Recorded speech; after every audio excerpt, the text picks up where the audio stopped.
Guerra do Senhor não tem lugar para medrosos. Pega a mão desse valente e diga assim: vamos, valente, cheios de coragem, porque é o Senhor que vai fazer essa guerra. Uau! Se assenta dando glória a Deus. Glória a Deus, aleluia, são armas de guerra.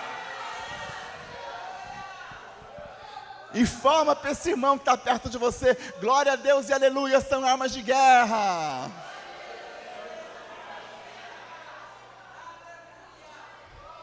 Tem alguém aqui com coragem para ir para a guerra?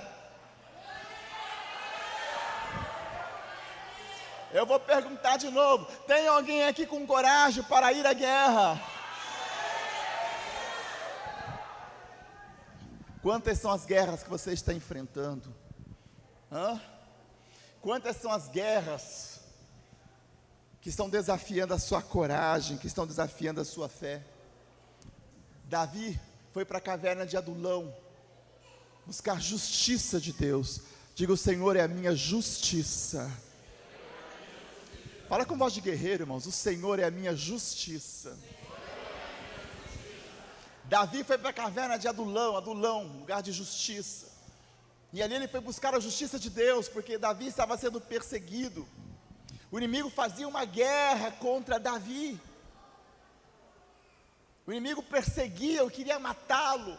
O inimigo queria roubar a unção que Deus havia colocado sobre a cabeça dele. Ele havia sido ungido para ser rei daquela nação.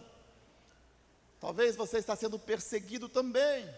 Talvez o diabo queira roubar a unção que Deus colocou sobre a sua vida. Mas como Davi, você pode correr para a caverna de Adulão, para a justiça de Deus. Como Davi, você pode se guardar no esconderijo do Altíssimo. Ali nós entendemos que Davi estava refugiado em Deus. E a palavra nos diz lá em Samuel que outros 400 homens vão até Davi. Eram homens em apertos, eram homens endividados, eram homens feridos. Fiquem atenção em mim, pessoal, não conversa não, por favor, amém? Não deixe o diabo roubar essa palavra do seu coração. Fica atento aqui comigo, por favor. Se alguém conversar ao seu lado, você fala: eu quero ouvir. Fala assim para essa pessoa no nome de Jesus, amém? 400 homens em perigo, 400 homens endividados, 400 homens feridos, perseguidos, injustiçados. Eles vão até Davi, Deus os conduz até Davi. E naquela caverna, Davi e mais 400 homens tinham motivos para chorar, se lamentar. Mas ele se levanta como homens valentes.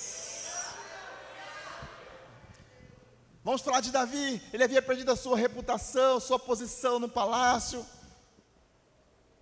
seu status de genro do rei. Ele havia perdido tudo. A única coisa que restou para Davi é a sua valentia. Talvez como Davi você perdeu muitas coisas, mas em nome de Jesus, você conservou a sua coragem, a sua valentia, a sua fé num Deus que é general de guerra. Davi tinha relacionamento com Deus. Davi no passo escrevia os salmos. Ele sabia que Deus é poderoso nas batalhas. A Nívia Soares está cantando agora, mas Davi já cantava lá: quem é Deus como nosso Deus? Quem é Deus como nosso Deus? Ele é poderoso nas batalhas, Ele é poderoso para salvar. E Davi, quando vê aqueles 400 homens na mesma situação dele, ele se faz chefe deles. E ele levanta ali um exército poderoso para aquela época, para aquele tempo, para aquele dia. Um exército que se vestia de vermelho e que lutava confiando no poder de Deus. Talvez como Davi você está escondido na caverna, mas a caverna não é lugar para ficar. A caverna é lugar para se curar, se reestruturar. Depois que você é curado, você é reestruturado, você tem que sair da caverna, pegar a espada e fazer guerra. Por quê? Porque o sangue de Jesus está sobre você. Diga para você mesmo: o sangue de Jesus está sobre você, César. Nesse texto de Deuteronômio, Deus está dando instruções de guerra para o seu povo. Como fazer guerra? Porque muitas vezes a gente quer fazer guerra e a gente não sabe como fazer guerra. A gente não pega instrução bíblica, a gente não pega instrução de liderança, a gente é autossuficiente e vai para a guerra e muitas vezes quebra a cara. É Deus quem dá estratégias de guerra. Talvez você pense que a sua guerra é contra o patrão, é contra o funcionário, é contra o vizinho, é contra o parente, contra o amigo, contra o pai, contra a mãe, contra o filho, contra o marido, contra a esposa. A guerra é espiritual. A palavra fala que a nossa luta não é contra carne nem sangue. A guerra é espiritual. Você vence lá no mundo espiritual e aí você transfere para o mundo físico. Tem guerras que se você não for guerrear no mundo espiritual, não tem como vencer. Tem situações que você está ali malhando, batendo, e nada. Vá fazer a guerra no lugar certo, no mundo espiritual. E no mundo espiritual, quem dá as armas de guerra é Deus, quem dá as estratégias de guerra. Mas tem que lutar. Ficar parado em casa, ficar se escondendo atrás de uma religião, de uma credencial, né, de crente, de cristão, eu tenho 10 anos de igreja, 20, 15, eu sou amigo do líder, do pastor, do fulano, não adianta, tem que fazer guerra. Ninguém vence parado em sua casa, ninguém vence parado na sua caverna, tem que lutar. E eu repito, quem dá as estratégias para a guerra é o Senhor dos Exércitos.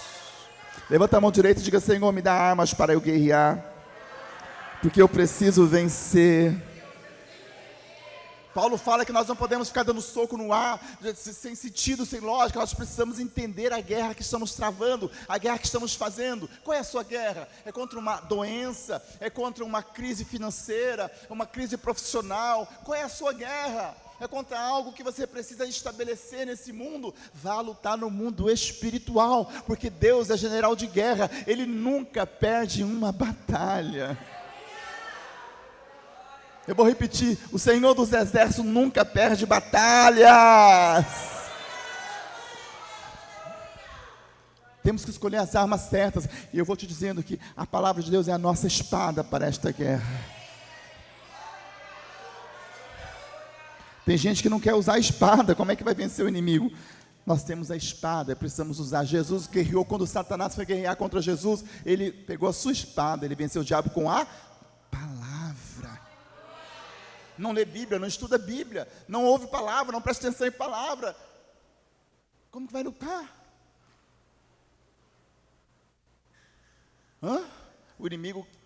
O inimigo sabe manejar essa espada. O diabo conhece Bíblia melhor do que muitos crentes, muitos obreiros dentro de igreja, muitos pastores dentro de igreja. Ele sabe manejar essa espada. E você, para fazer guerra, precisa manejar essa espada.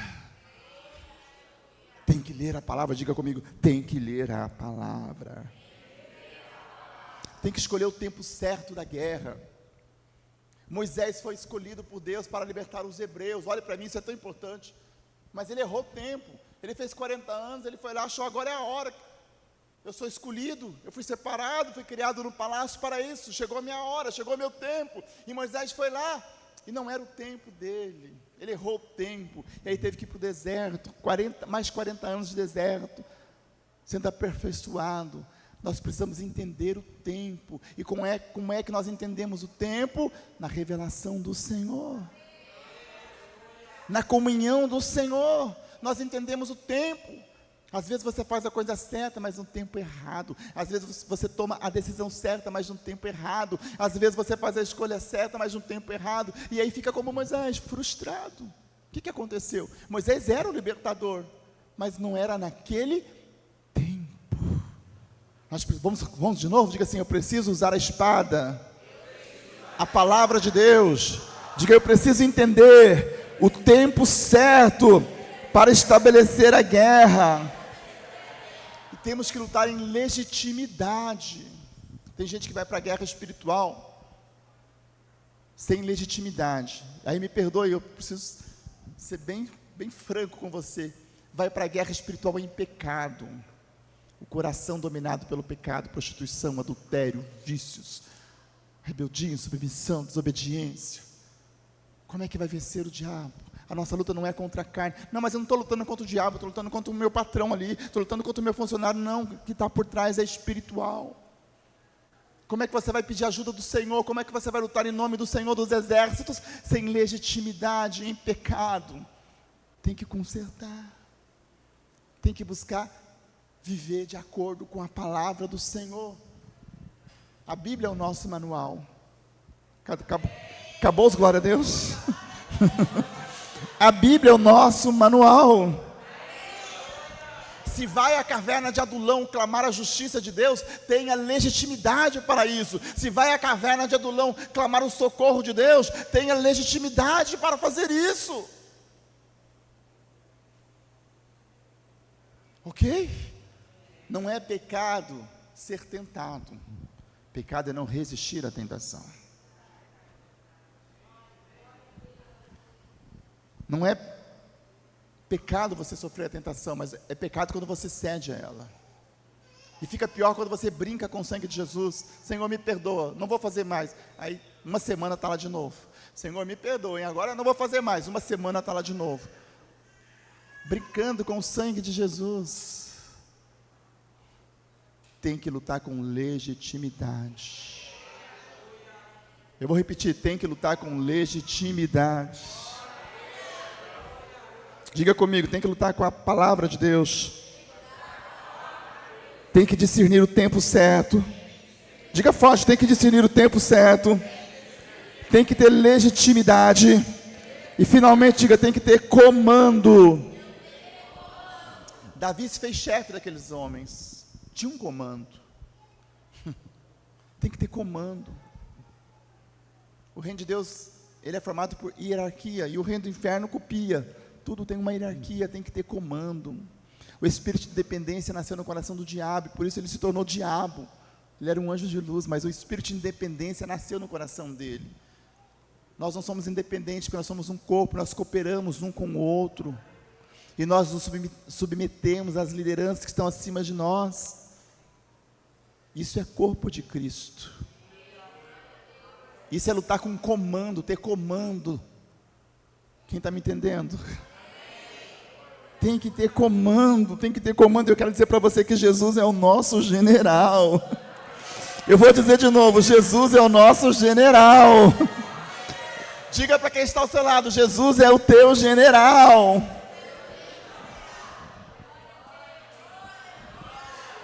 Eu te disse que Moisés errou o tempo quando ele tinha 40 anos. Mas quando ele tinha 80 anos, o Senhor chamou ele para o Monte Sinai. E o Senhor disse, agora é a hora, agora você vai.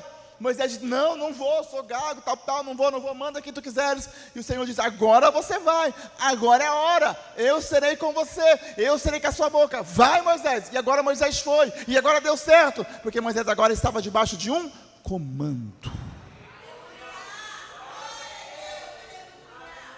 Quantos estão me entendendo aqui? Diga, eu estou entendendo.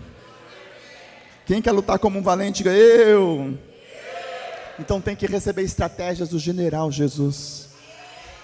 Aqueles 400 homens recebiam estratégia do Davi deles. Nós precisamos receber estratégias do nosso Davi, que é Jesus. Temos que nos submeter a Ele e receber as estratégias que Ele nos traz. Como eu vou receber essas estratégias, César? Antigamente, os nossos patriarcas, eles ouviam os profetas, né? E era a única forma. Os reis consultavam os profetas. Vou à guerra ou não vou? É tempo de ir ou não vou? Vou com quantos homens? E aí o profeta ia e dizia para o rei, não vai, ou vai com quantos homens? Ou vai com tantos, ou vai com menos, ou vai com mais? Naquela época, hoje não, hoje o véu se rasgou. Uau! Vocês estão aí? Hoje o véu se rasgou. 1 Coríntios 1, 21 diz que aprove Deus, prefere Deus, quer Deus salvar o homem através da loucura da pregação. Eu preciso ouvir um profeta, eu preciso ouvir alguém que fala para mim, faça isso, faça aquilo. Eu vou lá na igreja hoje e eu quero que alguém diga assim, eis que assim te diz o Senhor. Ei, o Senhor está falando, o Senhor está falando, o Senhor está falando. Você precisa ouvir a palavra, o idioma oficial de Deus para esses dias, para os dias da graça, é a pregação da palavra. Eu não estou dizendo que o Senhor não usa profetas, eu sou filho de profeta, gente. Não estou dizendo que o Senhor não usa profetas. Eu estou falando da motivação do nosso coração. Eu preciso ouvir um profeta, eu preciso ouvir um profeta. Não, você precisa ouvir a palavra, você precisa ouvir a pregação da palavra, se alimentar da palavra, e nesta palavra vem o comando, vem a direção, vem as orientações, nesta palavra vem tudo que você precisa para fazer a guerra. Quem está comigo, diga aleluia, diga loucura da pregação, fala loucura da pregação, Deus fala. Claro que Deus usa homens, mas cuidado com os homens que você vai ouvir. Nunca ouça homens rebeldes. Shhh. Cuidado com ouvir pessoas rebeldes. 1 Samuel 15, 23. Preste atenção nisso, guarda isso para sempre. Eu vi isso uma vez, eu era adolescente, eu guardei isso para sempre. Guarda isso para sempre. 1 Samuel 15, 23. Aos olhos de Deus, o pecado de rebeldia é semelhante ao pecado de feitiçaria. Cuidado com os rebeldes. Mas eu amo aquele rebelde. Mas aos olhos de Deus ele é um feiticeiro. Samuel dizia: eu amo Saul, eu tenho pena de Saul. E um dia Deus se irritou e Deus disse: até quando, Samuel, profeta Samuel, até quando, Samuel, você vai ter pena de Saul? Eu já rejeitei ele. Nós precisamos aprender a olhar com os olhos de Deus, porque o coração é enganoso. Precisamos aprender a olhar com os olhos de Deus. Quer amar um rebelde? Ama um rebelde. Quer viajar com um rebelde? Quer tomar sorvete com um rebelde? Tudo bem, mas não ouça a orientação de um rebelde, porque aos olhos de Deus ele é um feiticeiro. Cuidado para ouvir rebeldes. Aos olhos de Deus é um feiticeiro. No mesmo versículo diz que o obstinado é semelhante a um idólatra, porque tem gente obstinada.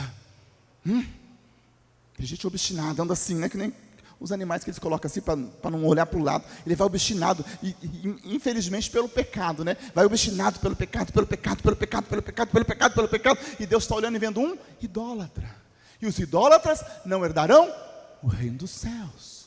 Os feiticeiros não herdarão o reino dos céus. Deus usa homens, mas cuidado, não ouça pessoas que vivem a prática da rebeldia, pessoas que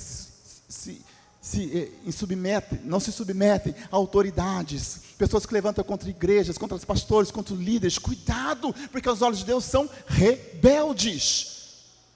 feiticeiros. Se levantou em rebeldia, Deus está olhando aquele rebelde, Deus está vendo um feiticeiro, e Deus está reprovando ele, e Deus está encaminhando ele para as chamas do inferno, porque é feiticeiro. Você pode amar o feiticeiro, mas aos olhos de Deus ele continua sendo um feiticeiro. Samuel amava Saul, mas eu disse para ele: eu o rejeitei. Você pode amá-lo quanto você quiser, mas eu o rejeitei. Vamos amar o que Deus ama. Vamos ouvir como Deus ouve, vamos ver como Deus vê, vamos tentar falar como Deus fala. É assim que nós vamos nos levantando como um exército de valentes. Aleluia, aleluia, aleluia, aleluia. Deus dá as estratégias, mas é você quem vai lutar. Parece que eu só ouvi um amém. Eu vou tentar de novo. Deus dá as estratégias, mas somos nós que vamos lutar. Deus disse para os nossos patriarcas, desde Abraão, Deus foi dizendo: eu estou dando para vocês a terra do Eveu, do Eteu, de todos os Eveus lá, né? Estou dando a terra deles para vocês, terra que emana leite, terra que emana mel. Mas quando chegou na terra, Deus disse: agora vocês vão lutar. Se Deus deu a terra para eles, não era mais fácil cair uma praga e todos os habitantes daquela terra morrerem, sim ou não? Um enxame de vespa e todos saírem correndo, sei lá, Deus espantar de lá, sim ou não? Mas Deus não fez isso. Deus disse: a terra é de vocês, mas agora lutem para tomar posse dela. A promessa é sua, a vitória é sua, o milagre é seu, a cura é seu, mas lute para tomar posse disso. Lute, faça guerra. Aleluia, aleluia. Deus nunca vai lutar por você, mas sempre vai lutar com você. Diga para quem está ao seu lado: Deus nunca vai lutar por você, mas sempre vai lutar com você.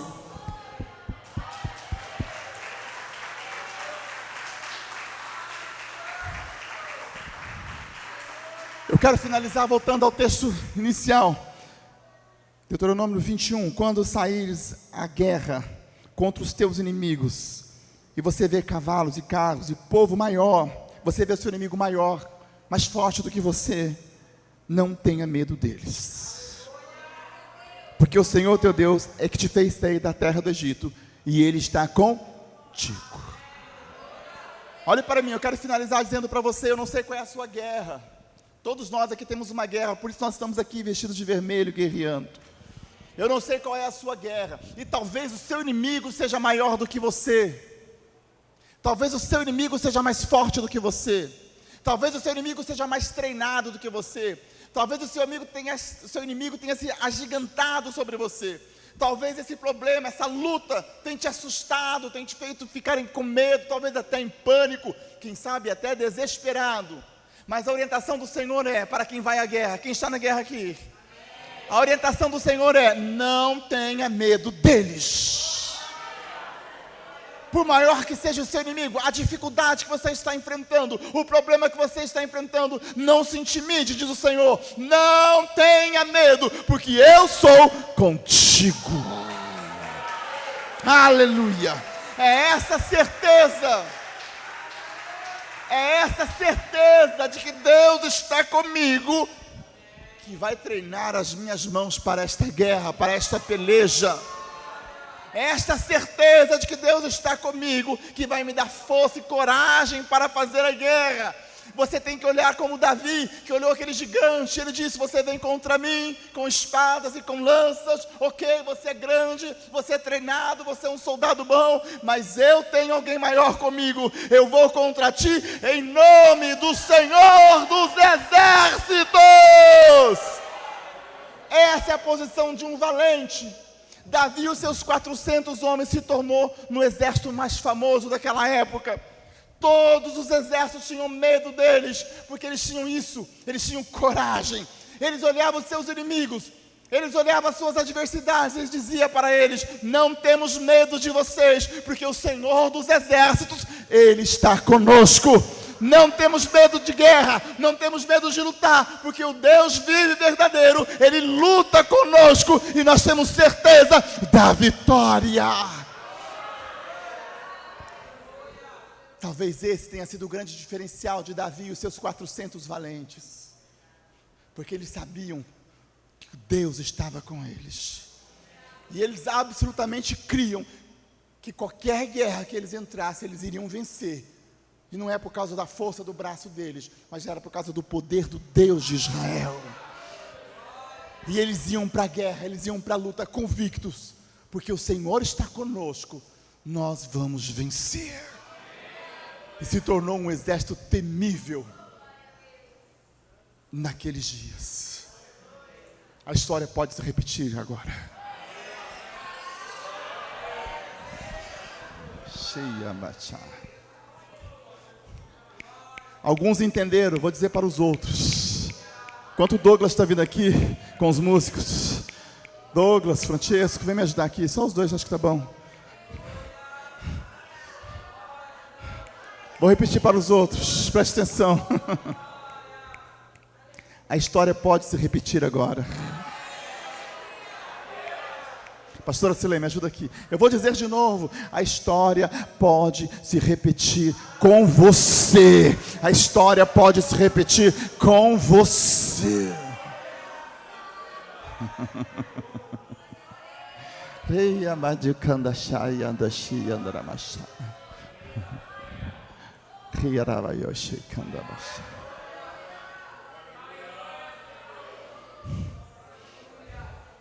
Coragem, o Senhor é contigo.